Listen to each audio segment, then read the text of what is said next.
Okay, and finally, Mark, who's going to share 5 entrepreneurs, visionaries, and changers. Perfect. Okay, hello everybody. I will be energetic and hopefully, can you hear me? Keep you awake.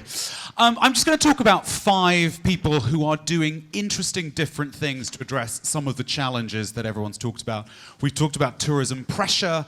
How do you deal with that? 5 people who think of it different ways. First one is Daniele Kielgren. He lives in Milan, he's an entrepreneur. He was motorbiking through a poor part of Italy, Abruzzo, just down by the heel. And he went through this amazing village, and he said, this is as precious to Italy as the Sistine Chapel. But it was empty. People didn't live there were no jobs. And he said, how do we save this? So he toddled back to Milan, and he got $5 million of investment. Went down, and he bought many of the empty houses, which he refitted like that. So they look rustic and beautiful, but they have great plumbing, they have Wi-Fi. And he launched the world's first albergo diffuse hotel. A bit like a home share operated centrally. It was an instant success. He got people to come to a place they'd not been visiting. He moved them into a poorer part of Italy, and they had an amazing time. He launched another albergo diffuso in Matera nearby.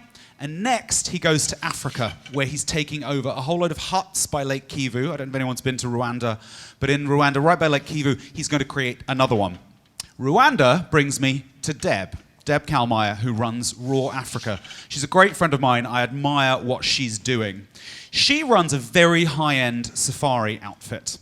And she has 2 missions. One, she's helping with Rwanda. She's pushing growth in Rwanda. She herself is from Zimbabwe, but Rwanda's a fascinating destination. Tourism obviously went away because of the genocide. It was synonymous with trouble.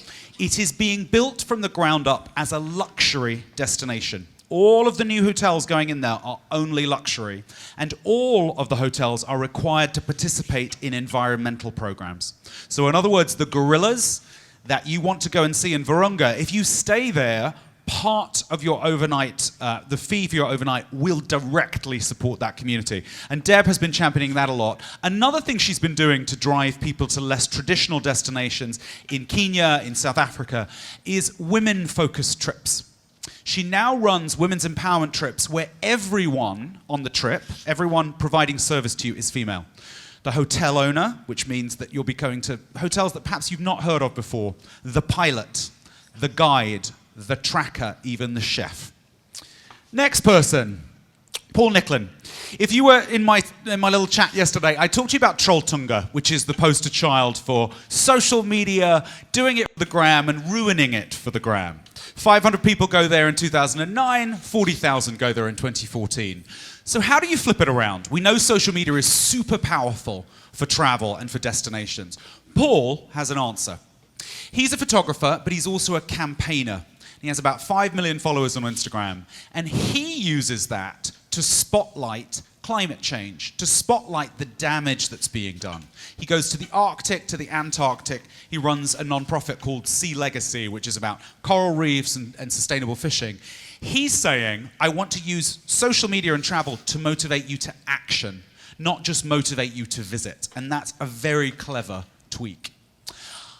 My 4th changemaker, Herter Udo, I loved listening to Sina talk about dispersal because Herter ran a very clever program for Amsterdam. She was the marketing head for iAmsterdam. And she looked at how do we manage dispersal in Amsterdam? How do we stop that over-tourism in the center? We're not going to punish people. We're not going to shame them. We're going to nudge them. And one of the things they did, they found there was a little spit of land near Amsterdam that was very appealing, little beach, but no one was going. So what did they do? They renamed it Amsterdam Beach. And they nudged visitors to think of that as part of their visit. They also used data from the RFID chips in the iAmsterdam card to see what people's habits were when they visited Amsterdam. And surprisingly, everyone did the same thing in the same order. Go to the Van Gogh Museum in the morning, canal boat ride in the afternoon. So instead, when you bought that card, you got suggested itineraries. That scrambled that a little to encourage people to have the same experience, but maybe in a different order. And it worked so well that she got a promotion. She now runs iAmsterdam. She's not the CMO, but the CEO.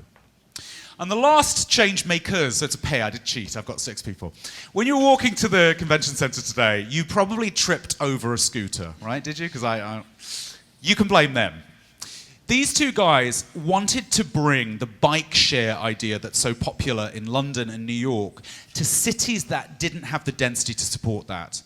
And they eventually settled on scooters. They got 15 miles per hour. What they're great for is getting tourists, visitors, who wouldn't consider taking public transport off the roads. It's a nice experience, it's a fun experience. Locals use them too, but it's a way of nudging people to maybe ease the congestion. And it worked so well that they are now, I think it was 2 years ago they started this, they're in 65 cities, Zurich, Brisbane, Dallas, DC. They got $335 million of investment.